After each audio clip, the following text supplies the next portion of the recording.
Sa tingin mo ba, pag pinasyon namin yun, may apology? Hindi. Ang gagawin lang nila, pagtatakpan nila kung ano yung ginawa nila. Ang sinungaling yung mga pamilya na sinungaling yan. Yung lahat ng nasa Quadcom, yung lahat na nasa good governance, pamilya ng sinungaling yung mga.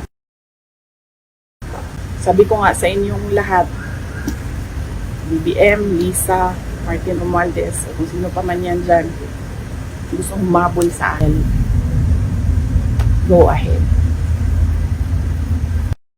Martin Romualdez, ikaw magbayad ito lahat. Pag namatay ito, ikaw magbayad lahat. Kung ano ang gusto ng nanay ni Zuleika Lopez, ikaw magbayad lahat. Kasalanan mo ito. Kasi gusto mo magpresidente, hinahabol mo ako. Tigilan mo na yung ambisyon mo. Wala nga buboto sa'yo. Wala.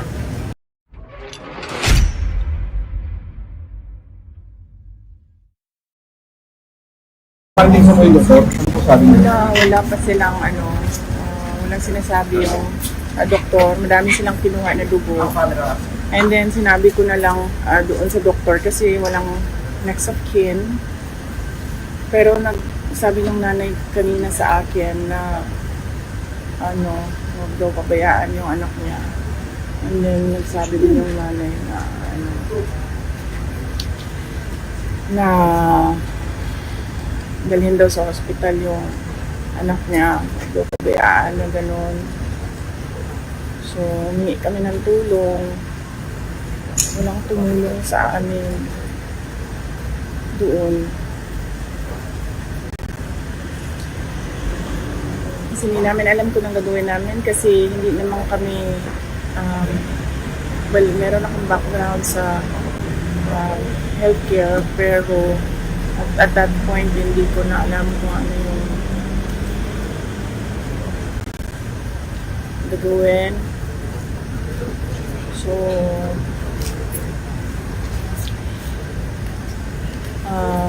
sabi namin suka siya ng suka tapos nag-collapse tapos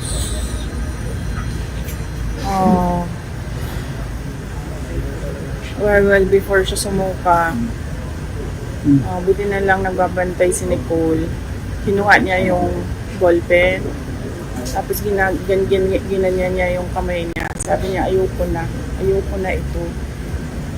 Ayoko na talaga. So, buti na lang nandun si Nicole. Kinuha yung ballpen. Sumuka siya na sumuka. Sorry. Sumuka siya na sumuka. Maalala ko lang yung suka and then hindi man ako nakatingin. Kasi nasa cellphone ako. Nagtatanong ako. Nag-iisip ako kung sino tawagan ko para tumulong sa kanya. Kasi ang galit naman nila nasa akin lang, diba? Wala naman siguro silang galit kay Yusek Lopez. So, iisip ako sinong tutulungan at makakatulong. Tapos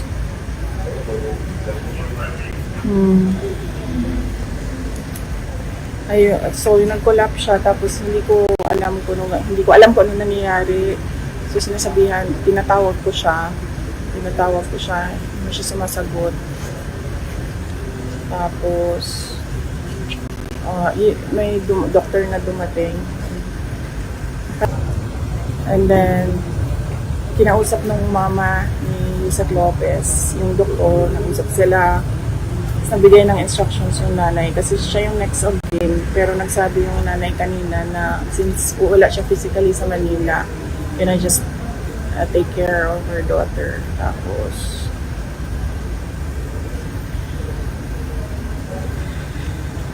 ano pong sabi ng police? Nakausap mo yung PNP regarding dito sa incident? Wala pa. But we really plan to file cases. Walang tumulong sa amin kanina doon. We did not know if it was a heart attack. Hindi namin alam kung anong nangyayari sa kanya. And then, humingi lang kami ng tulong. Sabi ko, kahit sino na, doktor nyo, doktor namin, doktor na kung sino nandyan, ibigay nyo na sa amin. Wala talaga. Ma'am, sa Silbox po ba dapat dadalhin? Yun ang sabi ng next of kin. So, At yun ang sabi din ng lawyer. Masusunod yung next of kin. Matutuloy po ba yung pagpalipat sa correction facility? Pagkatapos? Hindi ko alam. Hindi ko na iniisip yan. Alam mo, iniisip ko lang na baka mamatay siya and then kasalanan ko pa, namatay yung kasama ko sa Office of the Vice President kasi hinahabol ako ng hinahabol. So, hindi ko na maisip yung correction na. Sir Byron, your question. Ma'am, sa tingin nyo kanino po nagagaling yung komanda? Hindi kayo paalisin, hindi papasukin yung ambulansya? Of course, sino bang nag-aangkin ng House of Representatives? Di ba si Martin Romualdez lang naman? Anong sabi ni Joel Chua? Ni Congressman Joel Chua kay Congressman Pulong Duterte? Sundalo lang ako. Anong sabi ni Congressman Pulong Duterte sa kanya? Sundalo lang din ako. Pero pag isang sundalo nag-abuso, lalaban yung isang sundalo. And you can ask Congressman Pulong Duterte. That's a direct quote sa sinabi sa kanya, Congressman Chua. Next question. And you know what? Kasi sinasabi ng doktor na parang isettle na lang namin yung charges. Kung ano man yung charges. Martin Romualdez, ikaw magbayad ito lahat. Pag namatay ito, ikaw magbayad lahat. Kung ano ang gusto ng nanay ni Zuleika Lopez, ikaw magbayad lahat. Kasalanan mo ito. Kasi gusto mo magpresidente, hinahabol mo ako. Tigilan mo na yung ambisyon mo. Wala nga buboto sa'yo. Wala. Ano na po mangyayari pagkatapos po nito? Anong plano nyo at anong hakbang gagawin nyo pagkatapos po nito? Nandun yung dalawang lawyers. So, ano na ako, sabi ko, can I just think as a friend right now? Ayoko na mag-isip as a lawyer. So, sinabihan ko silang dalawa doon, kayo na mag-isip as a lawyer. So, initially, ang narinig ko, there's a case of robbery. Ninakaw yung dalawang cellphone. Cellphone ni Yusek Lopez and cellphone ni Nicole. Ninakaw nila. Ayaw pa nila ibalik. Sabi ko, kakasuhan ko kayo ng robbery. Kasuhan ko kayo ng pagnanakaw. Doon pa nila binalik. Nung sinabi ko sa kanila, nagnanakaw kayo ng cellphone. Hindi namin alam kung anong ginawa nila sa cellphone, di ba? Kung saan nila sinaksak yun, kinuha kung ano yung mga information doon sa cellphone. Hindi ba paglabag yan sa karapatan ng isang tao to privacy ng cellphone nila? Humingi kami ng tulong kasi hindi namin alam kung anong gagawin doon sa loob. Walang tumulong sa amin. Wala. Alam niyo, kung ako lang yun mag-isa doon, kung wala akong mga security, wala akong mga escort, hindi namin alam kung anong gagawin namin. Buti na lang may mga lalaki. Kasi sila yung nagbuhat, sila yung nag-arrange, paano makalabas. Wala talaga, nakatayo lang sila lahat doon. Meron pang mga naka-uniform na hindi ko alam kung anong uniform yun ng military ba or police na tinatanong ko, sir, may sasakyan ba kayo? Sasakyan nyo na lang gamitin namin. Walang ambulansyang dumadating. And then, he said na, wala kami sasakyan. Paano? Isip ko pa, paano kayo nakaabot dito? Naglakad kayo? Ganun yung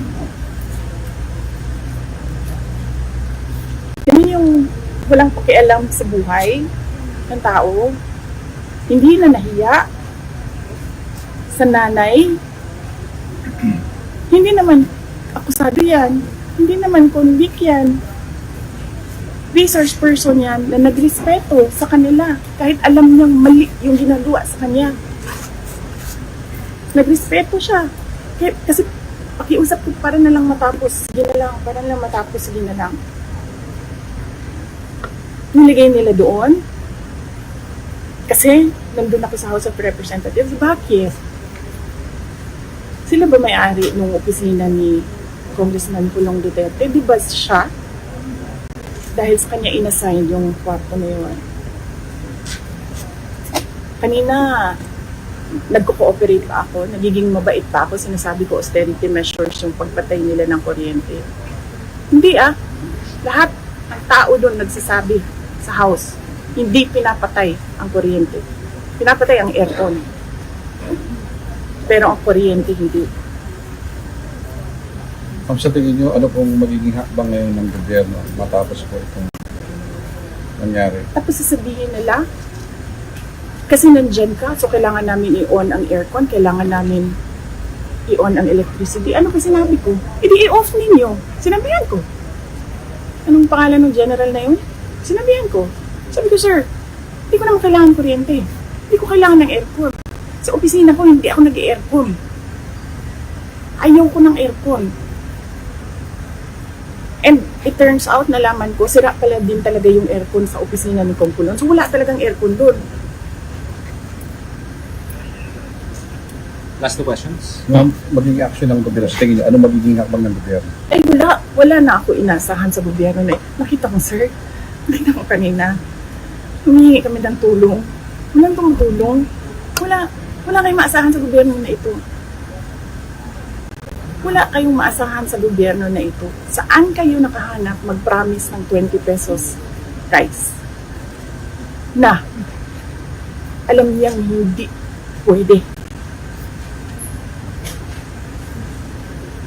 Huwag kayo umasa na magbabago ang buhay niyo, kaganda ang Pilipinas dahil sa gobyerno na ito.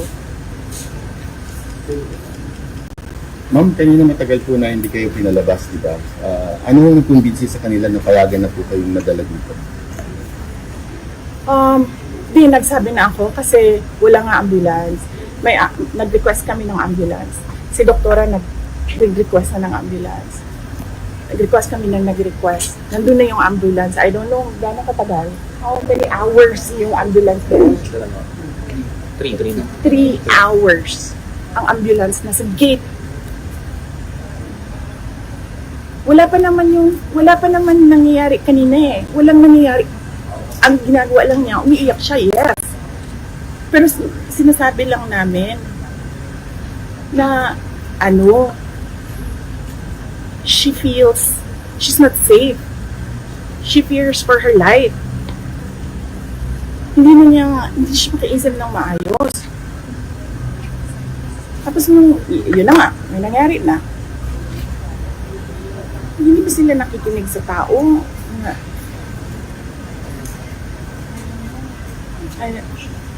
Last question, Amar. Kanina ma'am, sabi niyo po, between 6 to 12, nakagawa sila ng witness. Kung Yes. question niyo po ba yun? Naku. Sa tingin mo ba, pag pinasyon namin yun, may apology?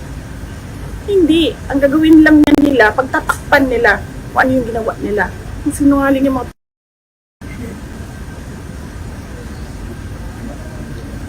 pamilya na sinungaling yan. Yung lahat ng nasa Quadcom, yung lahat na nasa good governance, pamilya ng sinungaling yung mga ano sinasabi nila lagi pag naka-off na yung mic? Hindi namin gusto yung ginagawa namin. Bakit hindi ginagawa?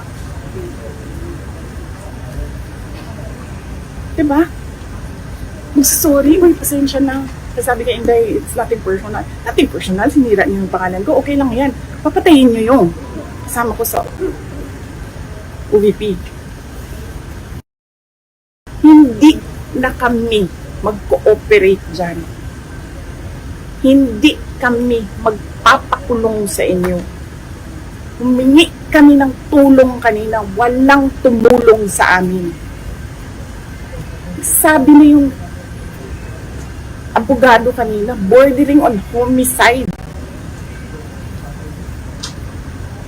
Attempted homicide. Nagsasabi ako sa mga taong nakatayo doon. Sabi ko, ano ba? Ano ba inaantay natin? Antayin ba natin ito na mamatay bago tayo pumunta sa hospital? Kasi pag namatay, sabi ko, hindi ito sa hospital pupunta. Sa punerarya. Purlon. Ang kinahanglan nato, hindi. Anong tanong? Message na lang po, ma'am. Kung meron kayong message sa taong bayan. Or hopeless. Hopeless. Sabi ko, we are on the road to hell. This country will go nowhere. I'm telling you. Walang papupuntahan itong bayan na ito. Wala silang ginagawa. Galing ako sa loob. Naging cabinet member ako. Wala silang ginagawa. Totoo lang. And personal knowledge ko yan. Kasi I was there. I sat there. I listened. Rinig ko. Lahat. Wala nang papupuntahan ito. Sabi ko nga sa inyong lahat, BBM, Lisa, Martin Romualdez, kung sino pa man yan dyan, gusto humabol sa akin, go ahead.